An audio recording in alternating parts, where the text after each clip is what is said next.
Red Rocket today for this no mod settlement build. This is my robot provisioner mini hub. It's a trade centre and it's also a play home. It's a scrappy playthrough build with lots of cool features. So stay with me and let's get into it.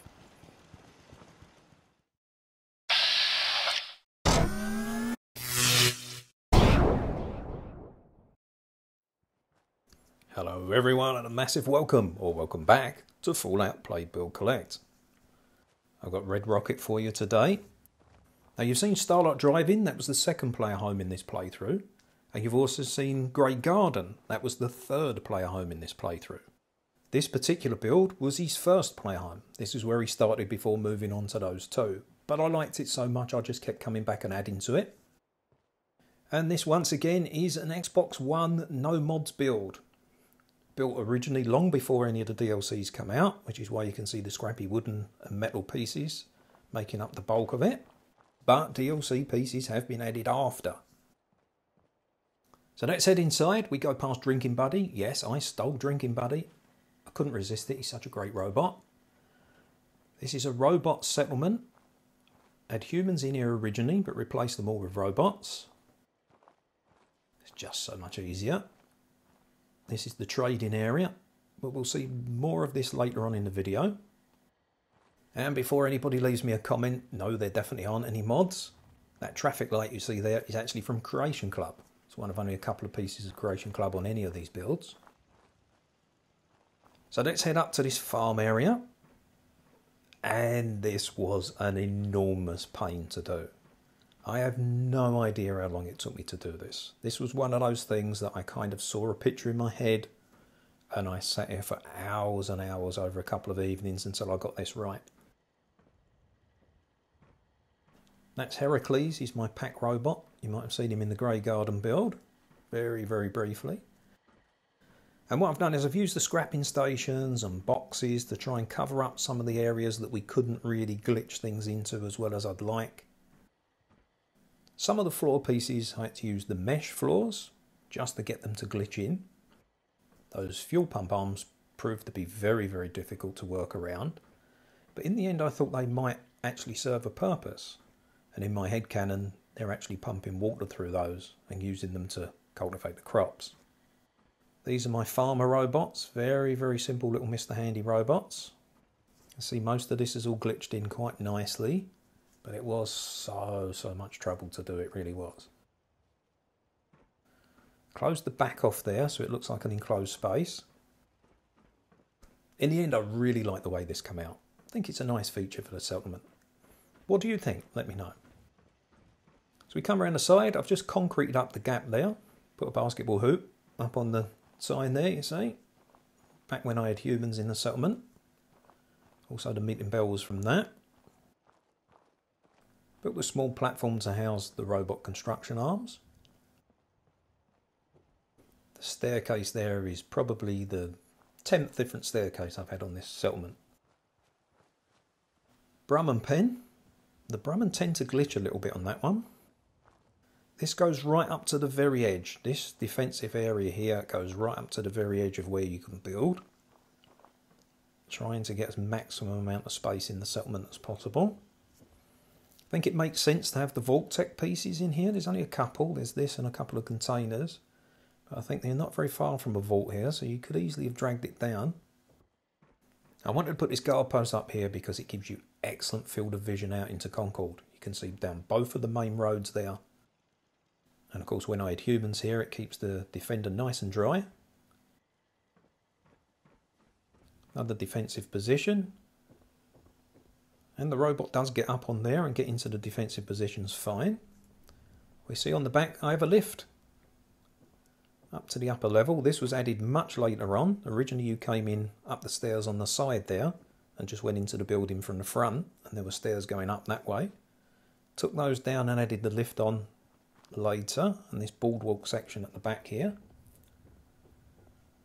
And I think we'll actually go in the lift and go straight up. Let's show you up here.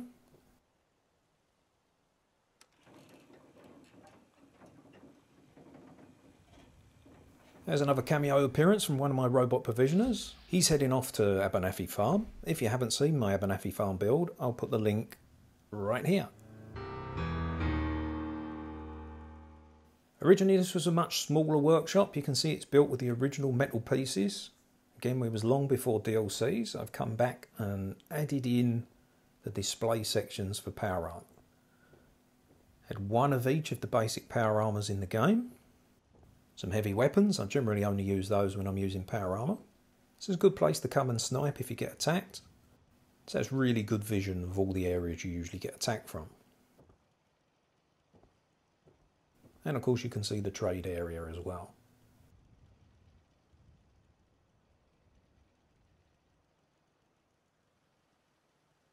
Power armor pieces all stored in the toolbox. Power armors are all in a various stage of construction here on the right hand side. There's some small lights there lighting them up. This looks quite nice in the dark. Stay tuned and we'll come back and see this in the dark towards the end of the video. Lots of people have said they're enjoying the... Oh, hello. And he doesn't usually come in there. He usually just comes in, stays in this section, turns around and goes back out. Strange quirks you get with this sometimes. This is open because the guy is only going over to Abernathy and he goes and comes back very, very quickly. It's a very short journey over there for him. So I've just left this open.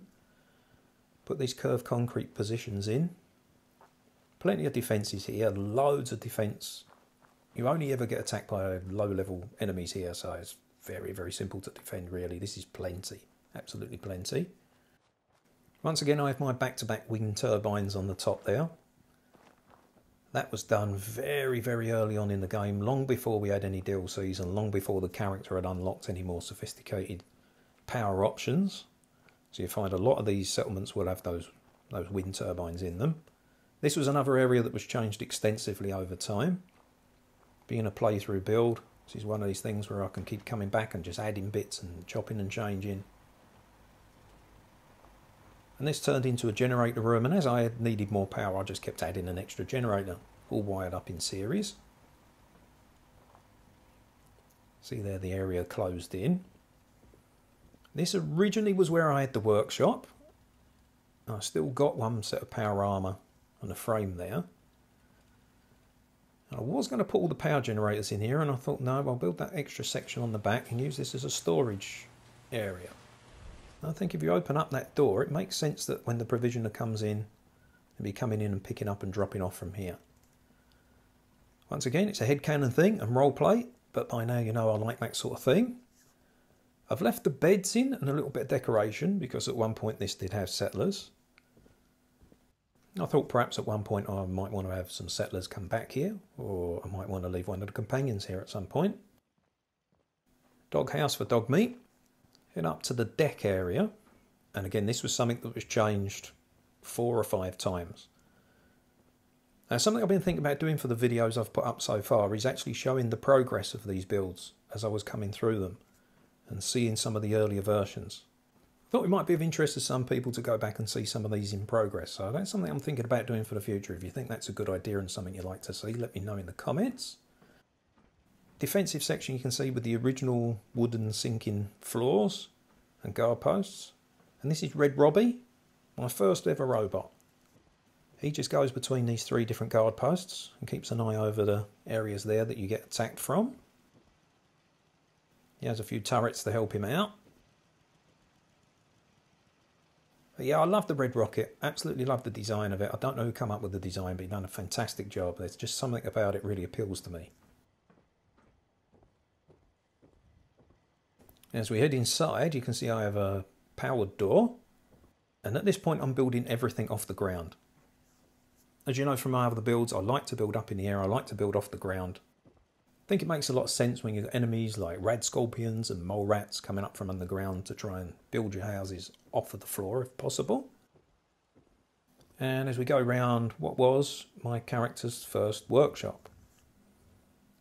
And as you've seen, this was later replaced by Starlight and then eventually Grey Garden.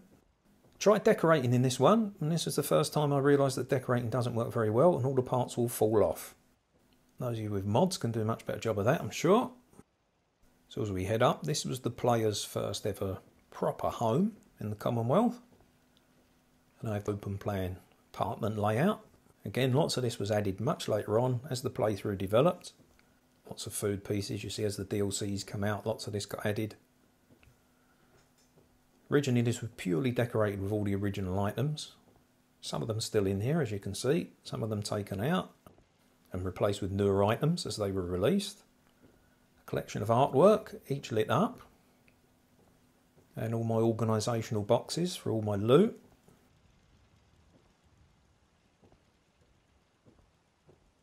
Magazine racks, comic books, and the bobblehead collection. That's where it lives for this character on this playthrough. No double beds, of course, in the game at this point. So I've got two of the better looking beds pushed together. Originally this was older beds and replaced with these ones. And I may come back and replace them with a double bed. Now we have one from Creation Club. More on that later in other videos.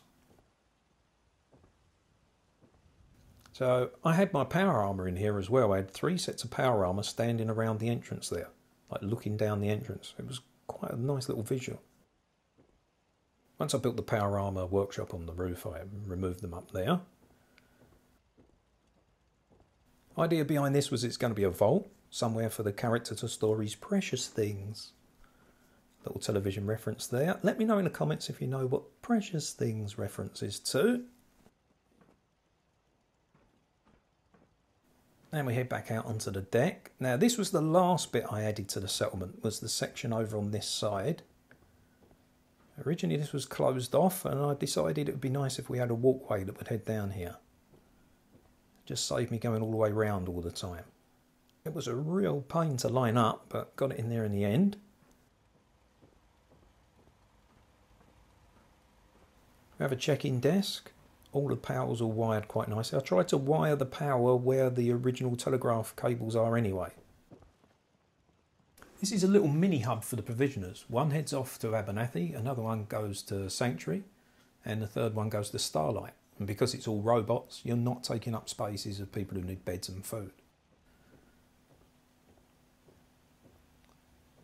You can see getting all this in was a real pain. It's scrappy, there's lots of different textures here. Well, I quite like that.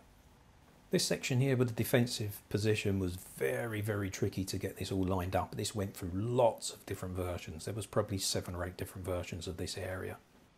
Power coming in. Again, I've tried to stay close to the power lines that are already existing in place in the settlement.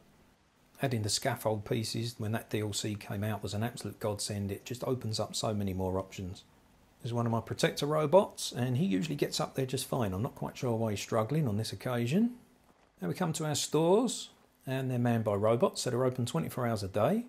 And some of these robots, that particular, the white robot there on the left, his fingers, he was a lock-picking robot I built originally to take with me out on missions. To go back into settlements and unlock all the containers I couldn't unlock before and bring extra loot back. Now repurposed as a shopkeeper. There's Drinking Buddy in the section here where we have all the traders come through, the trade caravans. Let's head back out. Take a look at the night version.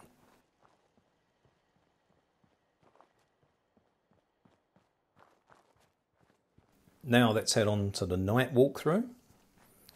This is backed by popular demand. Lots of you have sent me messages saying how much you like the night walkthrough. So here's a lot more of it for you. There's the traffic light I mentioned from Creation Club. Going to be doing some reviews of Creation Club stuff coming up in the future. Thanks to everybody who's been leaving the comments, asking for things like these night tours. Lets me know what you guys are enjoying and what you want to see more of. So again, if there's things you want to see more of, less of, let me know in the comments. This one meant a lot to me. It was something that was been built up over a huge period of time. So I'm very, very fond of this one. Hopefully you guys have really enjoyed a good look around it as well. Don't forget, if you have any questions, feel free to leave me questions in the comments. I'll try and get back to everybody as soon as I can. Don't forget to leave your suggestions below as well. Some of you have made some excellent suggestions about things you'd like to see me do in the future. I will be taking some of those on board, and I will quote the person who makes the suggestion in the video if I go ahead and make it. So if there's something you'd like to see, make sure you let me know. When I first started building this red rocket, the first thing that came to my mind looking at the shape of the structure was that of a ship. So that was kind of the theme I was going for in my mind, with the defensive position at the front with the turrets, and then the castle section at the back, made with predominantly metal parts. And I even started to refer to it as sort of port and starboard side, and in my head this was very much a ship kind of design. Really pleased with the way this one came out at night. I think it looks quite nice lit up. Quite fortunate with the weather. It was a happy accident to get a thunderstorm in the background. See my defence robot there with the scanning eyes. So we'll look at over the trade area here. I was saying earlier about how this is a mini hub. Now that's something I've also thought about doing videos on. Is that something you'd like to see? Would you like to see me do some videos on the robot provisioners? How to set that up? What the most efficient way to set the network up is? Also something that makes logical sense, I think, as well. So there we are, that was Red Rocket. My first ever main player house. You've now seen all my 3 big player house builds. Hopefully you've really enjoyed all 3 of these builds. You've seen all 3 of these player houses now. This was the first one, moved on to Starlight and then Grey Garden. Let me know in the comments below which one is your favourite of the 3. Be really interested in knowing all your opinions. So for now, stay safe, enjoy your gaming. Hope to catch you in another video very soon. And thanks for watching.